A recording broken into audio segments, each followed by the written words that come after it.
নিয়ে মানে আমাদের মুসলিম উম্মার বিশ্ব মোড়ল যাকে আমরা বলি, মুসলিম উম্মার মোড়ল সৌদি আরবকে নিয়ে আব্বাস আরাকচি একটা চমৎকার বক্তব্য দিয়েছেন। ইরানের পররাষ্ট্রমন্ত্রী আব্বাস আরাকচি তিনি বলেছেন, সৌদি আরব আমাদের বন্ধু রাষ্ট্র, সালমান প্রশাসন আমাদের পরম আত্মীয়, পরম স্বজন, আমাদের বন্ধু। মোহাম্মদ বিন সালমান তরুণ। ইরান তার প্রত্যেকটি কাজের পজিটিভ কাজগুলোকে প্রশংসা করে। পৃথিবীর বিভিন্ন গণমাধ্যম যা কিছু বলুক, ইরান সৌদি আরবের কল্যাণকামী। কে বলছে? ইরানের পররাষ্ট্রমন্ত্রী আব্বাস আরাকচি। হঠাৎ গরম ঠান্ডায় শরীর খারাপ হচ্ছে আস্তে আস্তে, আল্লাহ জানে, গলা বসে যাওয়ার দিকে যাচ্ছে।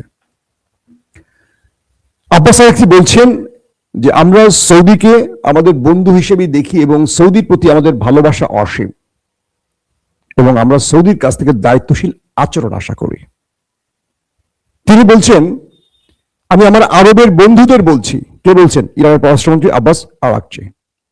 আমি আমার আরবের বন্ধুদের বলছি, আমরা যাদের সাথে লড়াই করছি তারা আরবেরও শত্রু।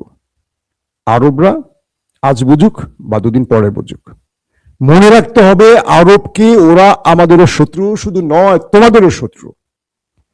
তোমরা শুধু চেয়ে দেখো, আরব যখন আক্রান্ত হচ্ছে, আরবকে রক্ষায় ওরা কাজ করছে না, ওরা রক্ষা করছে ওই একটি দেশকে। আব্বাস আরাকচি বলছেন আরবের বন্ধুদের যে তোমাদের দেশের ভেতরে ফলস ফ্ল্যাগ অপারেশন করে আমাদের সাথে তোমাদেরকে লাগিয়ে দেওয়ার চেষ্টা করা হচ্ছে।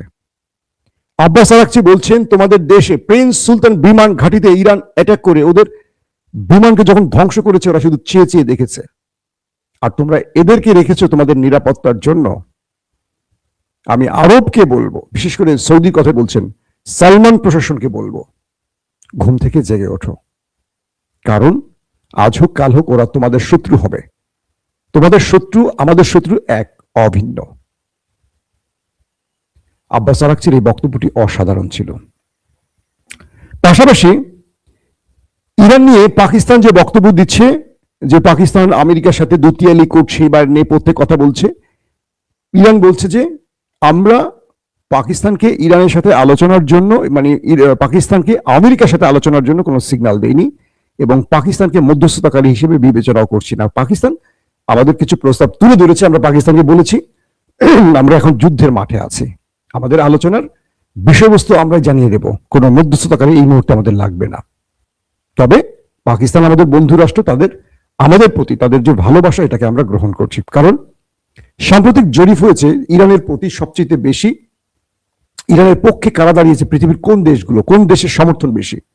82% সমর্থন আসছে পাকিস্তানের জনগণের।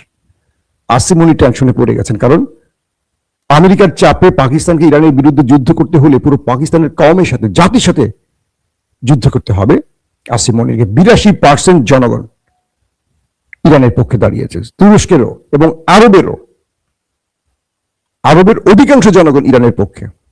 বুঝতে পারছেন বিষয়টা?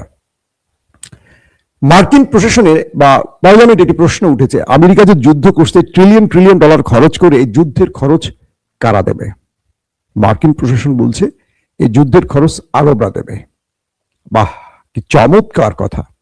একদিকে আরব ক্ষতিগ্রস্ত হচ্ছে, তাদের পাওয়ার প্ল্যান্ট, তাদের ওয়াটার রিফাইনিং, তাদের তেলকূপ সব ধ্বংস হচ্ছে।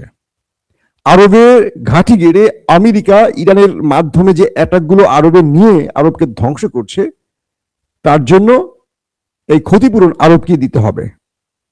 লাভ হচ্ছে কার? ইসরায়েলের। আমেরিকার লড়ছে কার জন্য? ইসরায়েলের জন্য। কিন্তু ক্ষতিপূরণ দিতে হবে আরবকে। মাশাআল্লাহ, বলেন মাশাআল্লাহ। আরবরা ঘুম ভাঙাও তোমাদের। জুব্বা পরে, পায়জামা সারা জুব্বা পরে তোমরা দৌড় মারো এখন মরুভূমির মধ্যে। পায়জামা সারা জুব্বা পরে দৌড় মারলে কি হয় মরুভূমিতে, জানেন তো? তো আমেরিকা প্রশাসন তারা ঠিক করছে তাদের যত খরচ যাবে যুদ্ধে, তারা মারবে ইরানকে, আর তারা সুবিধা এনে দেবে ইসরায়েলকে, আর ক্ষতিপূরণ দেবে আমাদের আরবরা। কত বোকা জাতি আরবরা! আহা! মার্কিন যুক্তরাষ্ট্রের যে পলিসি ইরানের মধ্যে নিউক্লিয়ার অ্যাটাক, এটা নিয়ে আহমদ সাফা, জাতিসংঘের একজন প্রতিনিধি, তিনি পদত্যাগ করেছেন। তিনি বলেছেন তার কাছে তথ্য আছে যে আমেরিকা ইরানের নিউক্লিয়ার অ্যাটাক করতে পারে, আর জাতিসংঘকে বলছে যে তোমরা কি বিবৃতি দিবা, রেডি হও, জাতিসংঘ এটাকে বৈধতা দেবে। তিনি বলছেন যে এটি পৃথিবীব্যাপী অমানবিকতার একটা দৃষ্টান্ত স্থাপন করবে ইরানের উপর এই পারমাণবিক অ্যাটাক। পৃথিবীর বিভিন্ন দেশ বলছে আমেরিকা জাপানের মতো ইরানকে ধসিয়ে দেওয়ার যে পরিকল্পনা করছে, এটা আমেরিকার জন্য সবচেয়ে বড় আঘাত আসবে। কিরকম? একসময় আমেরিকার হাতেই ছিল পারমাণবিক অস্ত্র, এখন বহু দেশের হাতে আছে। আমেরিকার কাছে আছে, রাশিয়ার কাছে আছে, ব্রিটেনের কাছে আছে, পাকিস্তানের কাছে আছে, ভারতের কাছে আছে, ইসরায়েলের কাছে আছে, নেই কার কাছে বলেন? পৃথিবীর চীনের কাছে আছে, বহু দেশের কাছে আছে, ফ্রান্সের কাছে আছে। তো বলা হচ্ছে আমেরিকা যদি এই সময় 2026-এ এসে নিউক্লিয়ার অ্যাটাক করে, তাহলে মনে রাখতে হবে ইরানের মিত্ররা হোক বা ইরান হোক, যে কোনো ভাবেই হোক, এই নিউক্লিয়ার অ্যাটাক আগামী পৃথিবীকে ধ্বংস করে ফেলবে। আমেরিকা অ্যাটাক করলে ধরে নেবেন নেক্সট অ্যাটাক দখলদার দেশটির মধ্যে আসবে বা আমেরিকার কোন একটি স্থানে আসবে, কারণ এটিকে কোনোভাবে এই সময়ে এসে বৈধতা দেওয়া যাবে না। যদি আমেরিকা তার লজ্জাজনক পরাজয় ঢাকার জন্য নিউক্লিয়ার অ্যাটাক করে, মনে রাখতে হবে আমেরিকানদের নেক্সট টার্গেট তারা হতে পারে। প্রশ্ন হচ্ছে আমেরিকার বন্ধুরা কোথায়? ব্রিটেন সর্বশেষ বন্ধু ছিল যারা আমেরিকার পক্ষে দাঁড়িয়ে থাকার ঘোষণা দিয়েছিল। তারা গতকালকে বলে দিয়েছে আমেরিকার যুদ্ধে তারা সাথেও নাই পাছেও নাই। বলেছে আমেরিকার এই যুদ্ধের সাথে ইংল্যান্ড জড়িত নয়। একদিকে আমেরিকার বন্ধুরা কেটে পড়ছে সব। ইতিমধ্যে স্পেন কি বলেছে জানেন আপনারা, বেলজিয়াম কি বলেছে, ফ্রান্স কি বলেছে, জার্মান কি বলেছে, সব শুনেছেন। স্পেন বলছে আমি তোমাকে ঘাঁটি ব্যবহার করতে দেবই না আমার দেশে ইরানের বিরুদ্ধে।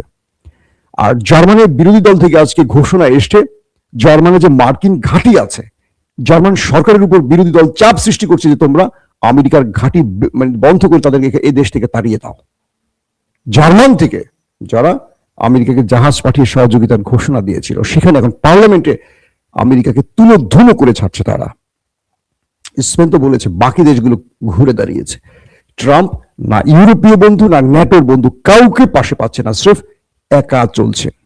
এই মুহূর্তে পুরো আমেরিকা পৃথিবীতে মানে ন্যাটো সৃষ্টির পর আমেরিকা নিজেকে এতটা নিঃস্ব, এতটা নিঃসঙ্গ ভাবতে পারেনি। ইরানে আক্রমণ করে আমেরিকা এত বড় মাসুল দিচ্ছে, আর তাই 50,000 সেনা নিয়ে আমেরিকা এখন ইরানে স্থল অভিযানের পরিকল্পনা করছে, খার্গ আইল্যান্ড দখলের প্ল্যান করছে। বুঝতে পারছেন এই লড়াইতে ইরান পৃথিবীতে ওয়ার্ল্ড অর্ডার কিভাবে ভেঙে দিয়েছে, ইরান কিভাবে পৃথিবীর সমর্থন আদায় করে নিয়েছে। আমেরিকার পক্ষে দাঁড়াচ্ছে না মানে তো ইরানের পক্ষে সমর্থন তৈরি হয়ে গেছে। পুরো ইউরোপ তেল গ্যাসের সংকটে পড়ে গেছে, লকডাউন আসতেছে পৃথিবীতে। দেখেন না কয়েকদিন, আর কিছুদিন যুদ্ধ চলে পুরো পৃথিবীতে লকডাউন চলে আসবে। ইসরায়েলের ভেতরে কি হচ্ছে এই তথ্যগুলি পাওয়া খুব মুশকিল হয়ে যাচ্ছে, গণমাধ্যমগুলো সঠিক তথ্য দিচ্ছে না।